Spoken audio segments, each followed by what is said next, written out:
Hello, it's Maggie, the Cheshire Crafter here.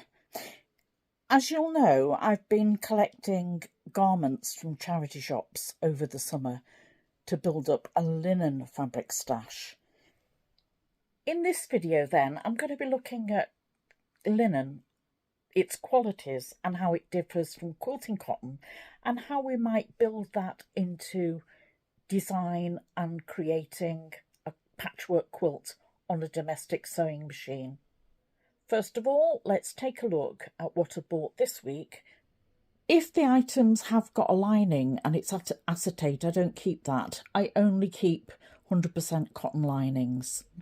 There's some really nice woven lace here, but it's the pleating here.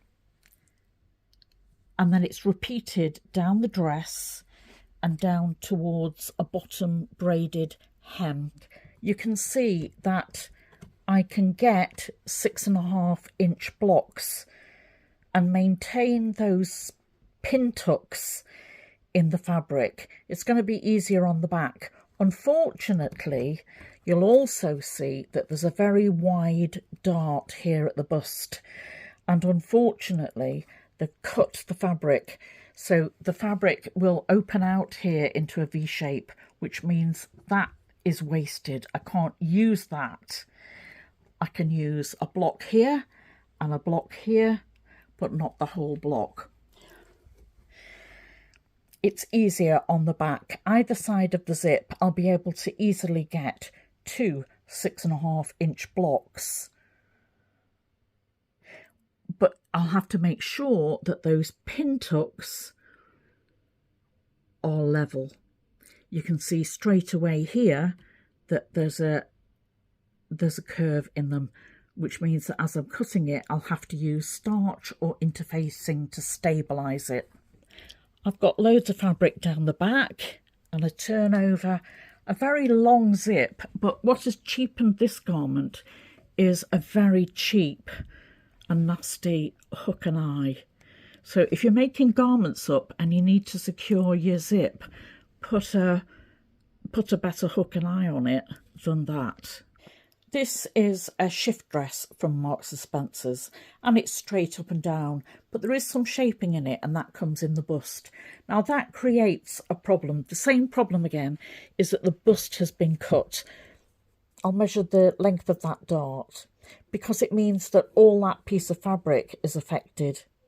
Now I can take long thin stripes of fabric from this style of dress, but all the way at the length of that dart I can get two 6.5-inch blocks at this point, and then that leaves the shaping here.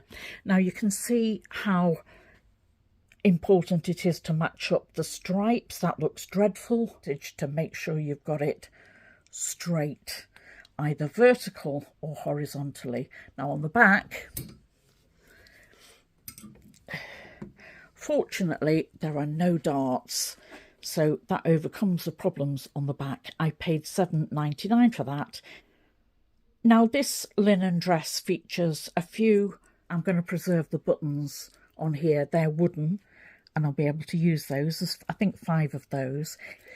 It's a quite loose thread count, but it's quite thick linen.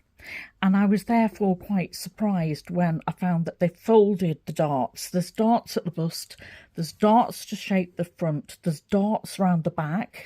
Now that means when I unpick that and even that out, and it will make the piece of fabric flatter. Quite a long dress, and once I take out those 2 central seams at the back and it will open out fully, I'll have at least 24 inches, so I can make blocks or long strips out of that, and long strips out of the arms too. This is a good example where they've used a thicker thread for overstitching. They've used that same thick thread on the internal seams on this dress, and I'll unpick that using a sharp clover seam ripper. And I'll preserve as much of that cotton thread as I can. But in my opinion, this garment has been cheapened by not creating a hem. All they've done is used an overlocker. I think you can see where I've unpicked this hem. You can see there was quite a deep double fold over to create a hem of over 1/2 inch.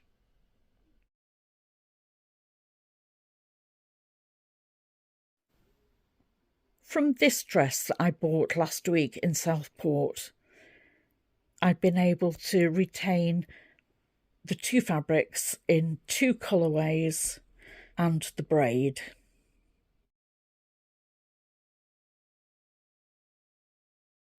On some of the fabric I've actually saved the feature, such as a pin tuck, and I've kept it that way.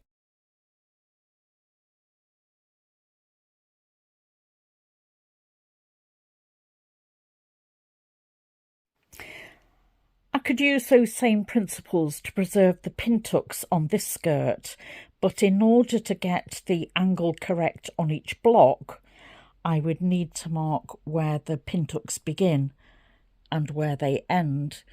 If I line them up with my horizontal lines, I'll get horizontal pin tucks. Or if I line the pin tucks up with the 45-degree line on my ruler, I must make sure that I can fit all my corners on.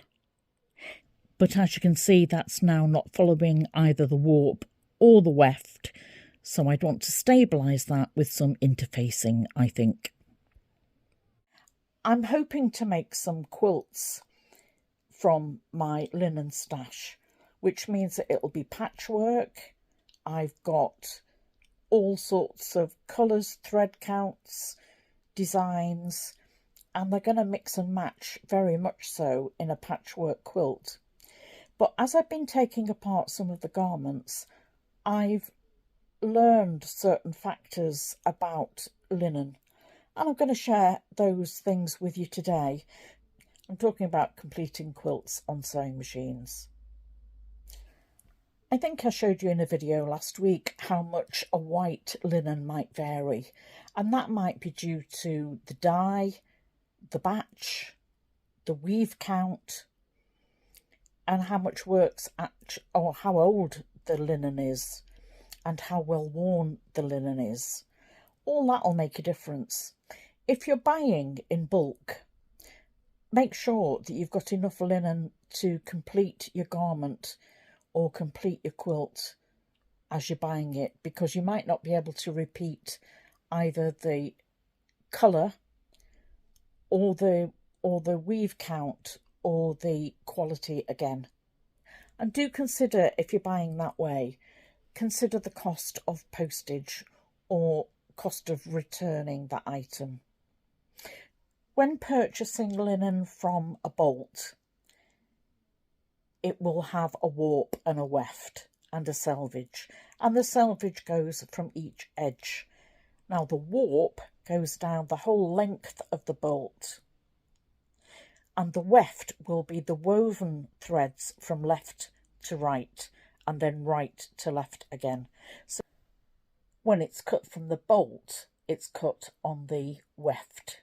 Now garments aren't, and they might be cut on the bias too.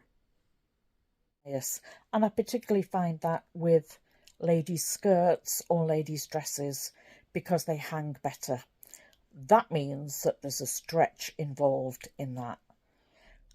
When cutting the fabric, I'll use a sharp pair of long scissors, a rotary cutter, and I'll cut where I can on the grain or along the warp and the weft, but it will fray, and I want to try and prevent that, and I don't want stretch.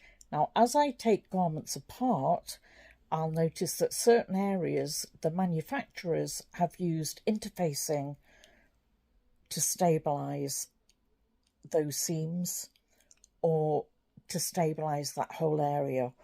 Now, I've purchased some lightweight iron-on fusible interfacing, and I also use starch. I use Mary Ellen's Best Press starch, and I find I might need that to stiffen the linen to help it sew.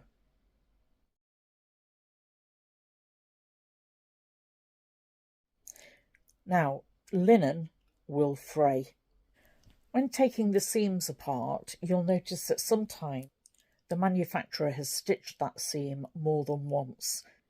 They've used an overlocker, would be to do a blanket stitch manually, or use a zigzag on your machine, or to create a French seam. Is not to do the standard 1/4 inch seam, but to make them larger, perhaps 1/2 inch. That means that I'm going to be using more fabric. Linen is bulkier than cotton, and this will make a difference, particularly if you're using wider seams and more seams in patchwork. It will make your quilt heavier, and sometimes you'll want to make those seams lie flat. Linen then isn't the perfect medium for doing intricate stitches like stars, flying geese, but it's good for straight lines, sashing, squares, and because there is some movement in it, for a curve with care. The manufacturers often use an overstitch that's visible on the front to keep the seam lying flat.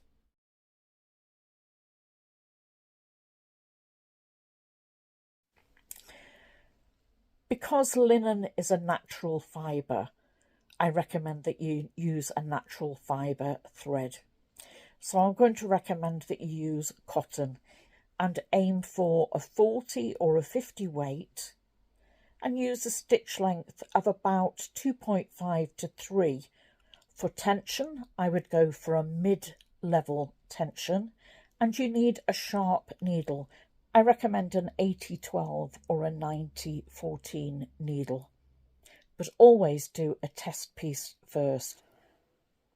When ironing your pieces, use a dry iron. If you're going to use starch, this will add plenty of water to the fabric, but you don't want to steam it, and you certainly don't want to develop a shiny surface. Sometimes you might choose to iron through another substance, and I've got linen tea towels that I keep specifically for this.